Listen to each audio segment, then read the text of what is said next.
अभी हमारे जैसे उत्तर प्रदेश में पहले जो है वो धर्म परिवर्तन प्रोहिबिशन एक्ट आ चुका है, निषेध प्रतिषेध अधिनियम। इसी तरह से राजस्थान में भी आया है, और इनमें दोनों में कॉमन बात यह है कि साहब इसमें यह है कि यदि कोई अपने मूल धर्म में घर वापसी करता है, उसके ऊपर वो लागू नहीं होगा। जी। और राजस्थान वाले एक्ट में तो जो सजा इत्यादि है, वो तो उत्तर प्रदेश वाले एक्ट से भी अधिक भयानक कर दी गई है, जिसमें मास कन्वर्शन में लाइफ इम्प्रिजनमेंट तक का प्रावधान है। जी बाबा जी। सर, जहां तक घर वापसी की बात है ना, सच्चाई यह है कि there is a very strong undercurrent in Muslims. वो इस बात को रियलाइज करते हैं कि हमारे धर्म में कुछ इनहेरेंट आधारभूत कमियां हैं जो हमें शर्मिंदगी का बायस हमारे लिए बनती हैं। आखिर क्या कारण है कि एक बहुत बड़ा वर्ग इनका अपना नाम, अपनी पहचान छुपा के सिर्फ भारत में नहीं पूरी दुनिया में सरवाइव करने की कोशिश करता है। आज आप यहां नॉर्थ इंडिया में आप किसी भी मुसलमान से उसका नाम पूछ लीजिए, वो अपना असली नाम नहीं बताना चाहता। वो गुड्डू, राजू, अच्छा ये तो गुड्डू और राजू रखते हैं। जो महिलाएं हैं वो तो सीधा पुष्पा नाम बताती हैं अपना, कुसुम, पुष्पा, राधिका। अभी हमारे यहाँ हमारी एक मेड आई, हमें तो बहुत दिनों बाद मालूम चला कि भैया इसका नाम राधिका नहीं, इसका असली नाम। मैंने पूछा है तुम्हारा असली नाम क्या है, तो बताइए। तो मैंने पूछा ये अपने असली नाम से क्यों नहीं, कहते नहीं आपको ना तो कोई घर देता है ना कोई खान देता है।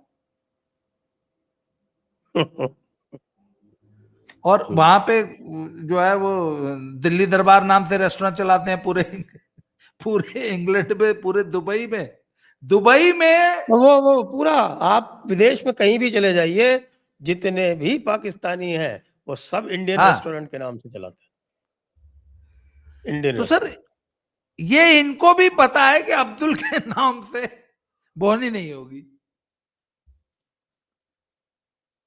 तो सर वो समझ रहे हैं।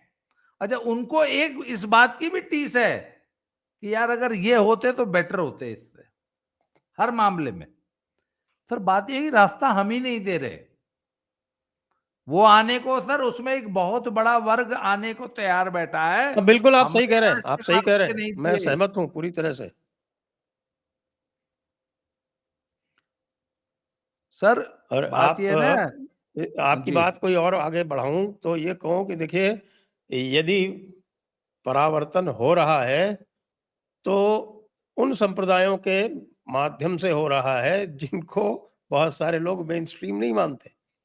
तो आप देखें कि आर्य समाज के माध्यम से हो रहा है, इस्कॉन के माध्यम से हो रहा है, और कुछ दीगर संप्रदाय हैं उनके माध्यम से हो रहा है। लेकिन हमारे जो मुख्य हैं वैष्णव और शैव, ये नहीं कर रहे हैं। ये जिस दिन आगे आ गए उस दिन तो सारी समस्या ही समाप्त हो जाएगी। जी। अच्छा, एक बहुत बड़ा एग्जाम्पल टर्की का है। सर टर्की में 1924 में जब कमाल अतातुर्क ने रिफॉर्म्स उन्होंने लागू किए, उसके बाद बहुत कोशिश की कठमुल्लों ने वहां कि वापस वहां पे कट्टर इस्लाम आ जाए। टर्की की महिलाओं ने और टर्की के इवन पुरुषों ने भी, उन्होंने को लगा यार जो स्वतंत्रता अभी हम एंजॉय कर रहे हैं और जो लाइफस्टाइल अभी हम एंजॉय कर रहे हैं, ये वहां कहां मिलेगी।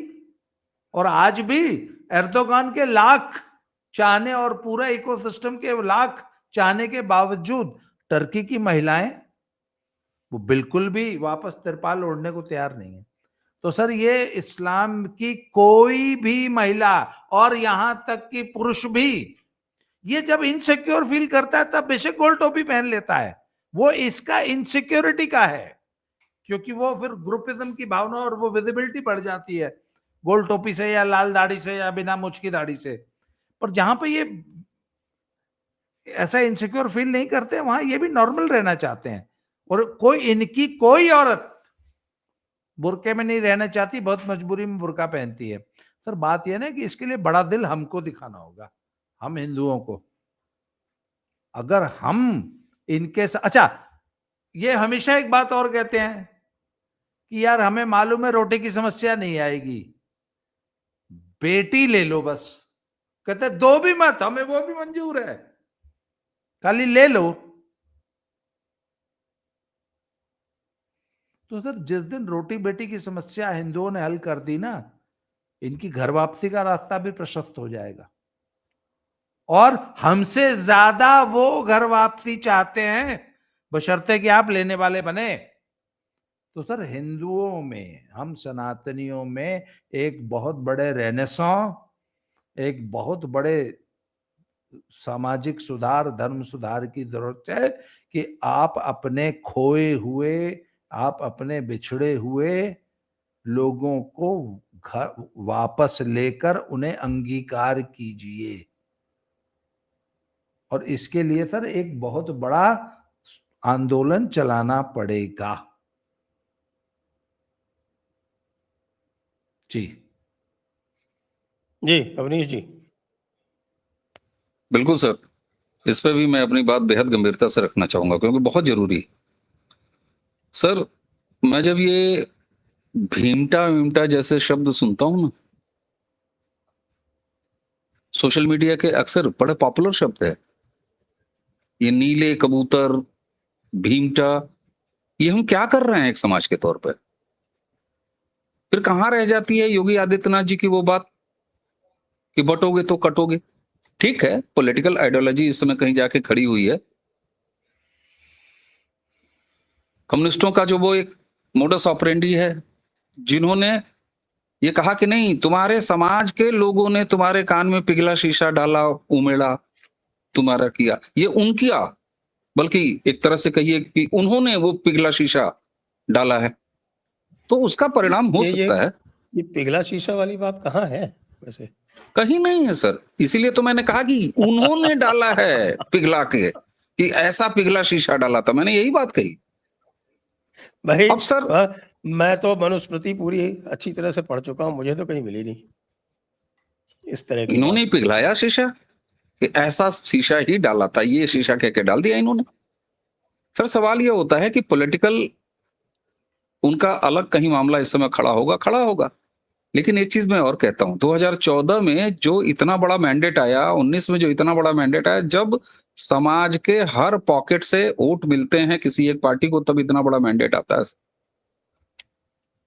तो इस तरह की चीजों से बचना चाहिए। एक रहोगे तो सेफ रहो, या तो याद कीजिए ना, इमोशनल नारा थोड़ी ना है कि नरेंद्र मोदी जी ने दे दिया और योगी आदित्यनाथ जी ने दे दिया, हम बस उसी को लहरा देंगे, जय भीम, जय भवानी, जय वीर शिवाजी करके काम खत्म हो जाएगा। बहुत गुंजाइश है सर, बहुत ज्यादा गुंजाइश है। एक समाज के तौर पर पहले तो हम अपने अंदर ही अपना विस्तार करें। कारण क्या है सर, आज भी आप देखिए ये कम्युनिस्ट जो नंबरों की मतलब ज्ञान तो रखते नहीं लेकिन खेलते हैं, राहुल भी उसी पे काम कर रहे हैं, बाबा जी और हमने कई बार ऐसी बात की है। सर आज भी वो यही कहते हैं ना, एक बड़ा बेढंगा और बेहुदा तर्क देते हैं कि साहब देखिए, नरेंद्र मोदी या भाजपा या एनडीए जीत रही है, ठीक है, लेकिन 60% के लगभग मत इनके खिलाफ आज भी पड़ते हैं और मॉरल विक्ट्री का झंडा उठा के घूमते हैं। वो 60% को हम कितना कम कर सकते हैं, और ये अब होगा स्वीकारता से, दोनों हाथ फैला के। अभी हम उनकी बात घर वापसी वालों की जरा सा दूर रख रहे हैं, पहले यहीं से इस क्रम को आगे बढ़ाना चाहिए सर। और जो घर वापसी वाली बात है, ये बिल्कुल सही है सर, कि घर वापसी करने के बाद अगर उनको बाकी सारी चीजें नहीं मिली, बच्चों के लिए रिश्ते नहीं मिले, स्वीकारता नहीं मिली, गांव में बसना नहीं मिला, घाटों जैसे ही कंडीशन में उनको रहना हुआ, तो फिर वो बहुत अस्थायी नहीं होगा पहले तो। अब यहां पर मैं सर एक चीज, कई लोग सुना देते हैं कि आप अपने घर के बच्चों की शादी करेंगे क्या? अरे साहब देखिए, यहां पर हमारे धर्म गुरुओं का रोल आता है, बड़े धार्मिक संस्थाओं का रोल आता है, आपने जैसे कोई संस्थाएं गिनाई, इसे और विस्तार देने की आवश्यकता है।